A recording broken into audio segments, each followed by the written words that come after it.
మీ ఎలాంటి వ్యాపార ప్రకటనలకైనా వెంటనే మా ఛానల్ సంప్రదించండి. శ్రీ గురుభ్యో నమ. హరి ఓం. శ్రీ మహాగణాధిపతయే నమ. హరి ఓం. అయం ముహూర్తస్సు ముహూర్తోస్తు. సుముహూర్తకాలే సూర్యాదీనాం నవానాం గ్రహాణాం అనుకూల్యతా వసిద్ధరస్తు. యః కర్తా జగతాం భర్తా సంహర్తా మహసాం నిధి. ప్రణమామి తమాదిత్యం బహిరంతస్తమోపహం. 2026 సంవత్సరం మార్చి నెల 19వ తారీఖు నుండి పరాభవనామ సంవత్సరం ప్రారంభమవుతుంది. 2026 మార్చి నుండి మళ్ళీ 2027 మార్చి చివరి వరకు కూడా ఈ పరాభవనామ సంవత్సరం జరుగుతుంది. ఈ పరాభవనామ సంవత్సరానికి ధనస్సు రాశి 9వ రాశి ధనస్సు రాశి. ఈ సంవత్సరం ఫలితాలు ఎట్లా ఉన్నాయో చూద్దాం. ఈ ధనస్సు రాశి వాళ్ళకి చెప్పాలి అంటే అర్ధాష్టమ శని, అర్ధాష్టమ కుజుడు, సప్తమ గురువు, 6వ శుక్రుడు చాలా విపరీతమైన బాధాకరంగా ఉంటుంది. ఈ శని మరి ఈ కుజుడు వల్ల విపరీతమైన దండగ ఖర్చు విపరీతంగా ఉంటాయి. భార్యాభర్తలిద్దరికీ కూడా విరోధాలు, గొడవలు, కోర్టుకి ఎక్కటం, చాలా సమస్యలు, విపరీతమైన డబ్బు ఖర్చు. మీరు చేసే వృత్తి చేయకుండా కోర్టు చుట్టూ తిరగటానికే మీకు సమస్య చాలదు. ఇట్లాంటి ఇబ్బంది పడే లక్షణాలు ఉన్నాయి. కాబట్టి ఈ రాశి వాళ్ళకి చెప్పాలంటే ఏ గ్రహం కూడా పూర్తిగా బాగలేదు. ఈ రాశి వాళ్ళ స్వభావం ఎట్లా ఉంటుంది అంటే అనవసరమైన కోపం. ఈ అనవసరమైన కోపంతో అందరికంటే తేలిక ఎవరంటే భార్య. భార్య మీద బయట ఉన్న గొడవంతా భార్య మీద వెళ్ళబుచ్చితే భార్య వెళ్ళిపోయి డైవర్స్కి వచ్చే పరిస్థితి రావటానికి ఈ రాశి వాళ్ళకి అవకాశం ఉంది. కాబట్టి ఎటువంటి పరిస్థితుల్లో ఎవరి మీద ఎటువంటి తగాదాకి తొందరపడి గొడవలు పెట్టుకోకుండా కాలం గడపడమే కాక మీ డేట్ ఆఫ్ బర్త్ ద్వారా జాతకం చూపించుకోండి. అట్లా కాని పక్షంలో మిమ్మల్ని బాగు చేయటానికి సాక్షాత్ బ్రహ్మ దిగి వచ్చినా కూడా మీ బాధలు తొలగవు. మీ బాధలు తొలగాలంటే ఉదయం, మధ్యాహ్నం, సాయంత్రం, ఉదయం 7 గంటలకి, మధ్యాహ్నం 12 గంటలకి, సాయంత్రం 5 గంటలకి 3 వేళలా సూర్య నమస్కారం చేయండి. ప్రతిరోజు శివాలయంలో శివుడికి ప్రదక్షిణ చేయండి.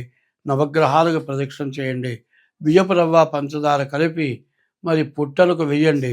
వాకిట్లోకి వచ్చినటువంటి మూగ జీవాలు, 4 కాళ్ళ జీవాలు, కుక్కలు, పిల్లులు, మరి ఆఖరికి ఆవులు, ఇటువంటి జీవరాశులకి ఆహారం పెట్టండి.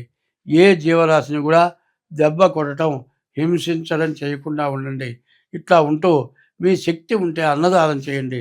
ఇట్లా చేస్తే మీకున్న ధనస్సులో ఉన్నటువంటి వాళ్ళ బాధలని కూడా పోతాయి. మరి మీ డేట్ ఆఫ్ బర్త్ ద్వారా జాతకం చూపించుకొని సవివరంగా మీ జాతకం చూపించుకోవడం చాలా మంచిది. ఇప్పుడు ఆదాయ వ్యయాలు, వచ్చే ఆదాయం అంతా ఖర్చు అంతా. ఇది 12 రాశులకి, మేషం దగ్గర నుంచి మీనం వరకు.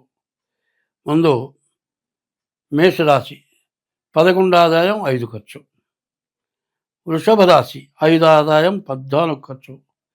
మిథున రాశి 8 ఆదాయం 11 ఖర్చు. 5 సింహరాశి 5 ఆదాయం 5 ఖర్చు. 6 కన్యారాశి 8 ఆదాయం 11 ఖర్చు. 7 తులారాశి 5 ఆదాయం 11 ఖర్చు. తులారాశి 5 ఆదాయం 14 ఖర్చు. వృశ్చిక రాశి 11 ఆదాయం 5 ఖర్చు. ధనస్సు రాశి 14 ఆదాయం 11 ఖర్చు. మకర రాశి 2 ఆదాయం 8 ఖర్చు. మరి 11 కుంభరాశి 2 ఆదాయం 8 ఖర్చు. 12 మీన రాశి 14 ఆదాయం 11 ఖర్చు. ఈ ఆదాయ వ్యయాలు ఉన్నాయి. తర్వాత ఈ మేషం దగ్గర నుంచి మీనం వరకు ఈ 12 రాశుల వాళ్ళు ఎవరు మంచిగా పూజింపబడతారు, ఎవరు ద్వేషం చేత వంచింపబడతారు. ఇది రాజపూజ్యం, రాజ అవమానం అంటారు. గొప్పవాళ్ళ చేత పూజింపబడతాం, గొప్పవాళ్ళ చేత అవమానింపబడటం ఎట్లా ఉన్నదో చూద్దాం. మేషరాశికి రాజపూజ్యం 11, రాజావమానం 5. వృషభ రాశికి రాజపూజ్యం 5, రాజావమానం 14. మిథున రాశికి రాజపూజ్యం 8, రాజావమానం 11. కర్కాటక రాశికి రాజపూజ్యం 2, రాజావమానం 11. 5 సింహరాశికి రాజపూజ్యం 5, రాజావమానం 5. 6 కన్యారాశికి 8 రాజపూజ్యం, 11 రాజావమానం.